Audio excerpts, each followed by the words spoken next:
नमस्कार दर्शक मित्रों, एस्ट्रो कॉर्नर चैनल से मैं हूं अश्विन रावल। आज हम एक अलग ही विषय पर चर्चा करने जा रहे हैं। बहुत इंटरेस्टिंग है, ध्यान से सुनिए।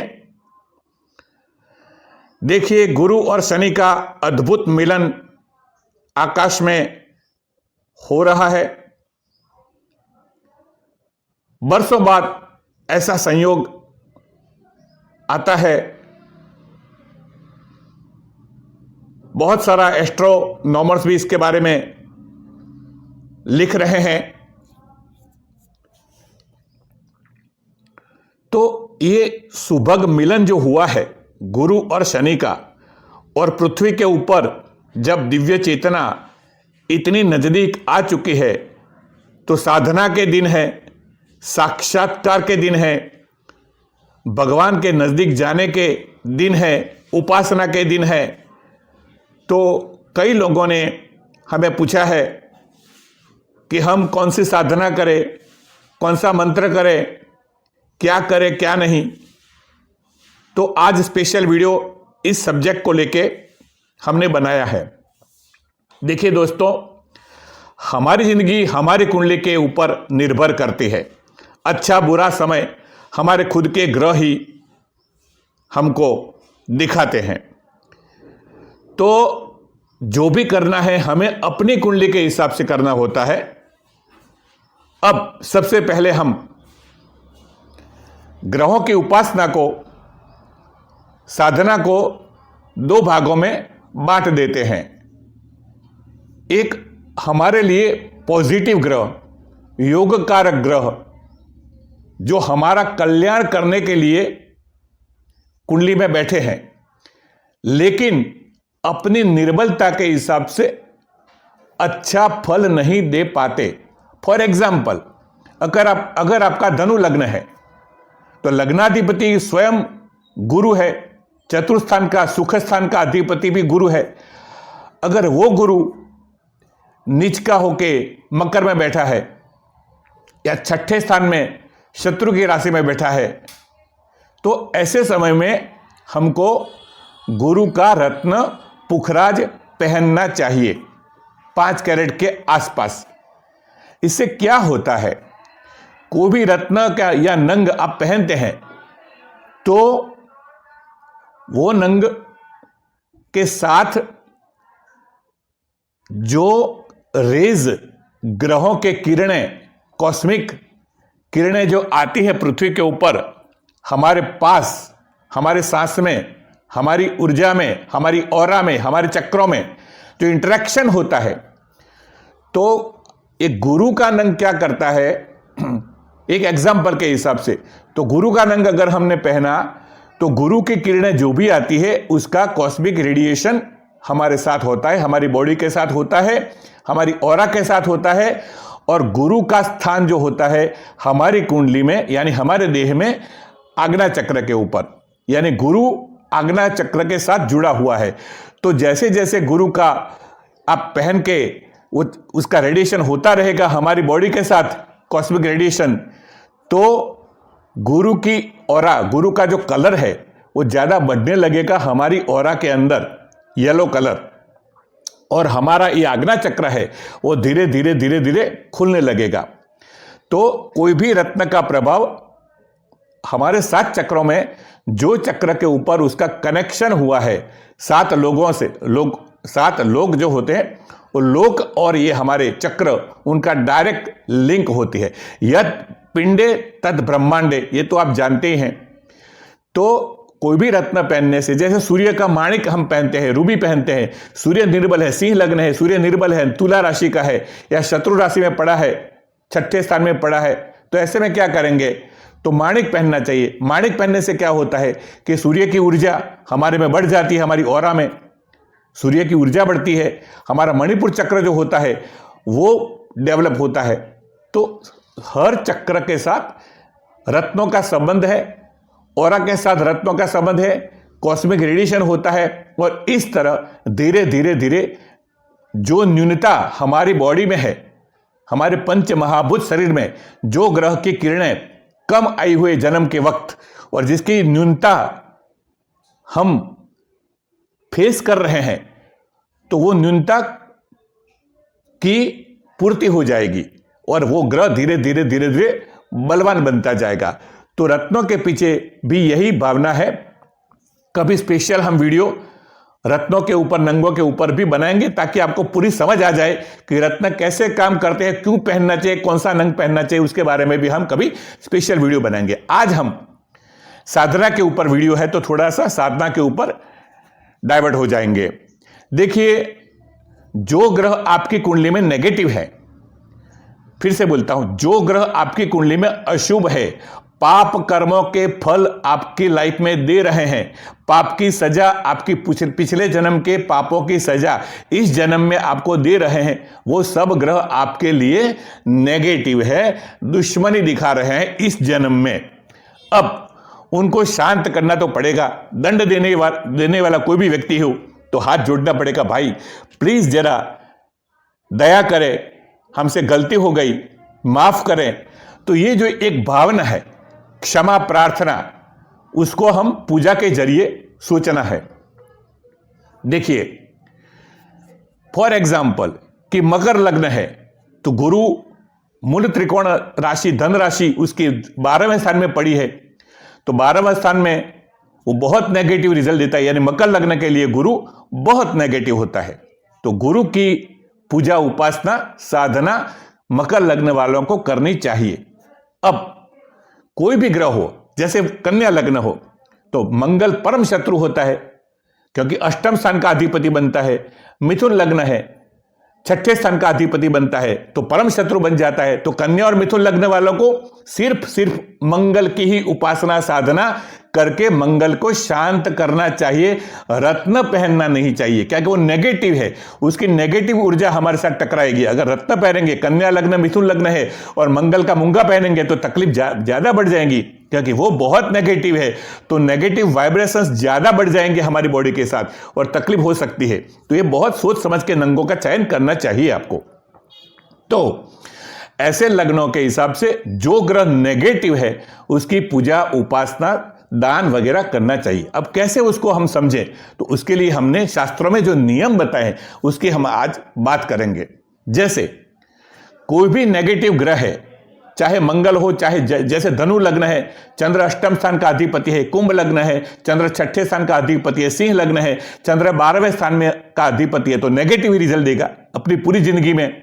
तो उसको शांत करना पड़ेगा क्योंकि वो इस जन्म में हमारा शत्रु बन के आया है। चंद्र सिंह लग्न वालों के लिए, कुंभ लग्न वालों के लिए, धनु लग्न वालों के लिए चंद्र शत्रु बन के आया है, तो उसको शांत करना पड़ेगा।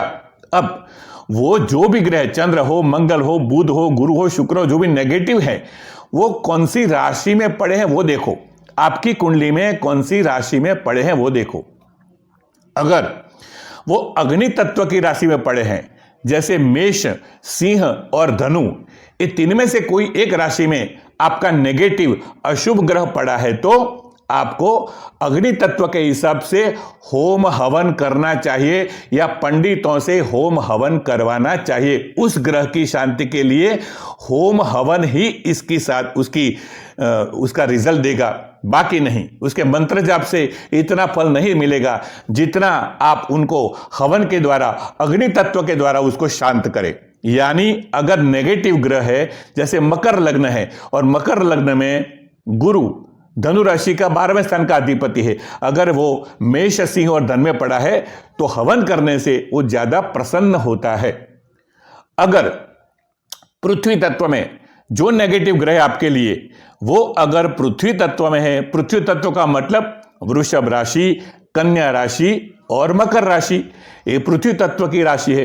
तो अगर ये तीन में से कोई भी नेगेटिव ग्रह आपका पड़ा है तो ऐसे समय में दान का महत्व बताया है। अगर कोई ग्रह पृथ्वी तत्व में पड़ा है तो दान करना चाहिए।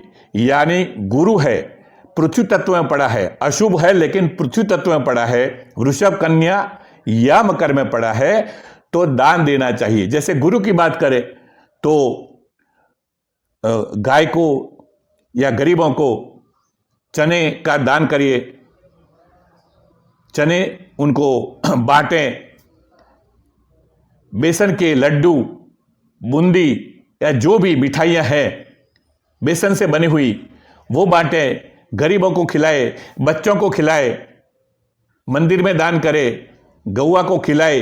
कहने का मेरा मतलब कि दान करना, गाय कुत्ते को खिलाना, ये पृथ्वी तत्व में आता है।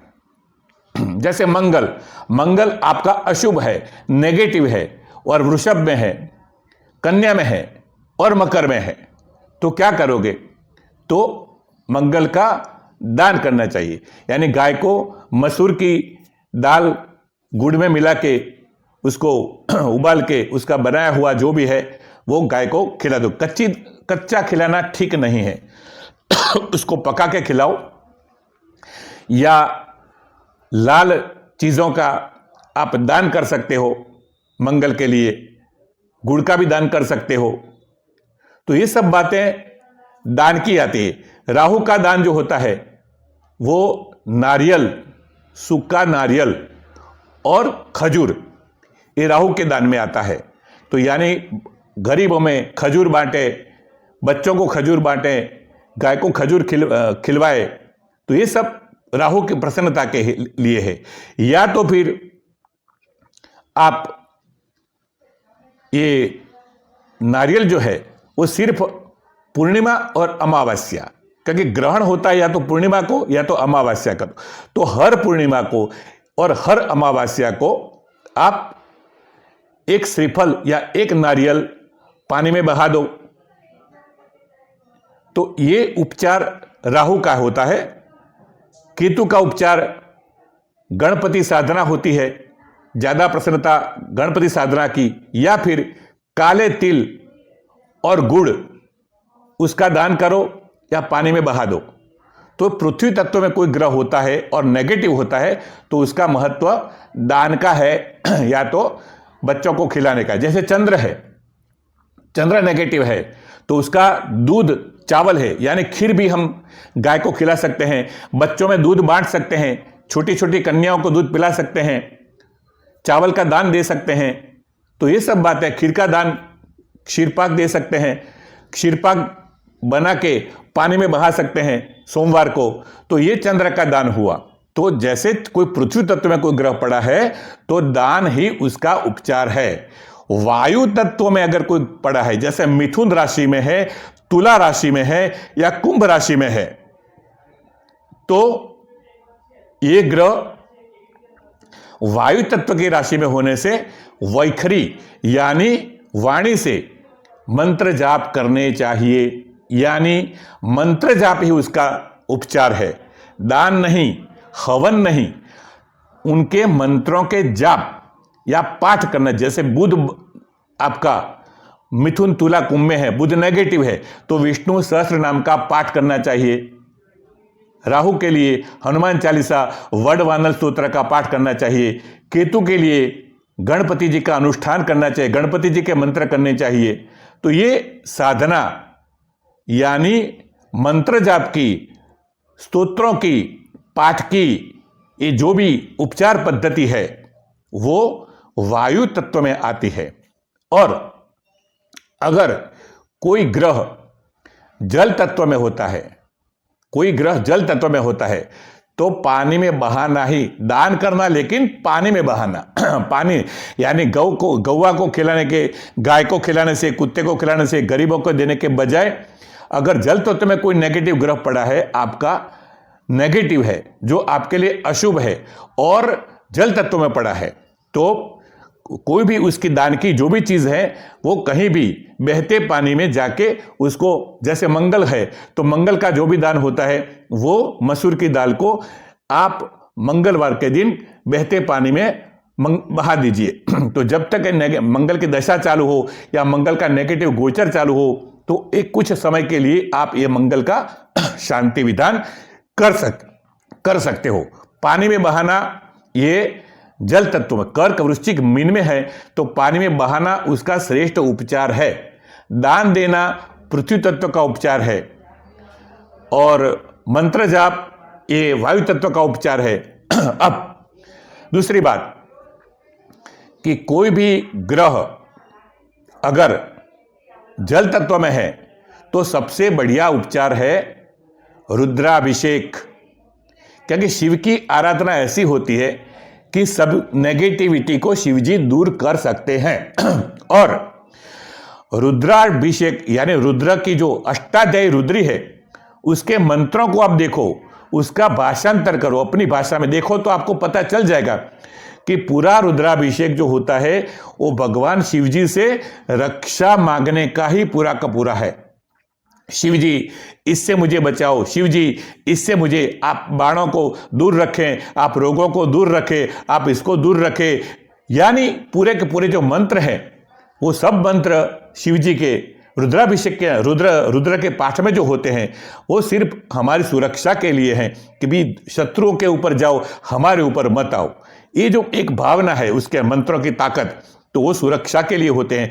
तो ग्रहों की नेगेटिविटी भी, कोई भी ग्रह नेगेटिव हो, लेकिन अगर रुद्री का पाठ करते हैं रुद्राभिषेक यानी जल के ऊपर, शिवलिंग के ऊपर अभिषेक की बात, खाली पाठ की बात नहीं करता।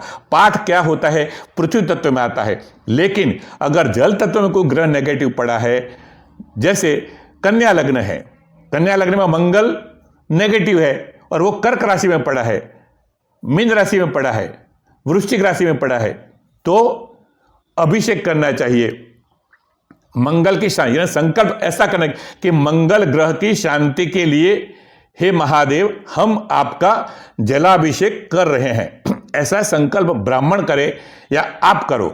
आपको न आते हो मंत्र तो रुद्राभिषेक किसी ब्राह्मण को, किसी पंडित को बुला के शिवजी के मंदिर में आप वो ग्रह का अभिषेक करा सकते हो। तो उसमें क्या होता है कि शिवजी का रुद्राभिषेक तो होता ही है, लेकिन साथ साथ वो मंत्र का जो भी मंत्र है, जैसे मंगल का है तो ओम अम अंगारकाय नमः, ओम अम अंगारकाय नमः, ऐसा अंगारक यानी मंगल के मंत्र बोल के भी शिवजी के ऊपर अभिषेक होता है, क्योंकि सर्वज्ञ है शिवजी, स्वीकार करते हैं, जानते हैं कि किस ग्रह की शांति के लिए ये भक्त मेरे पास आया है और मेरे ऊपर अभिषेक करता है।